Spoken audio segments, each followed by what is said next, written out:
What's up fam, this week we've come back to you with a major remodeling in our patch notes for better readability. Without further ado, let's get to it.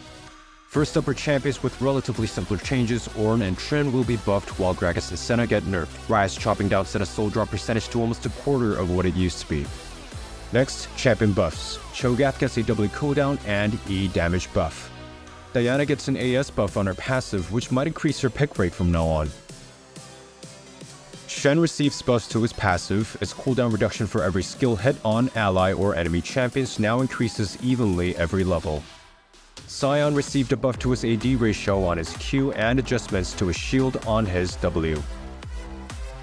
Next up, champion nerfs, beginning with, of course, Smolder, who now has a Q execution stack of 275 and a pretty significant nerf to his execute threshold.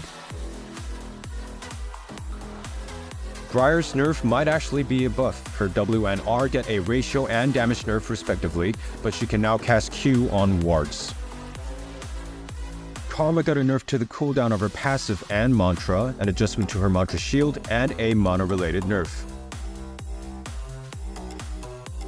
Volibear is getting a nerf to his Q's speed and early ult's cooldown. There's a small rework to Galio. His passive now has an additional AS. Its cooldown reduces by 4 seconds for every on hit. Also, the damage reduction from his W will now have a HP ratio, but his AP ratio will be reduced. Good news for junglers, Voidgrubs will no longer have shields when they get killed. Instead, they get a slowly tapering maximum health.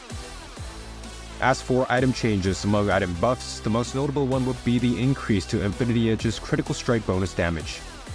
Next, you can no longer purchase Dorns along with jungle or sub-items. There are also adjustments to support items such as upgrade threshold and gold earning, as well as adjustments to many epic items.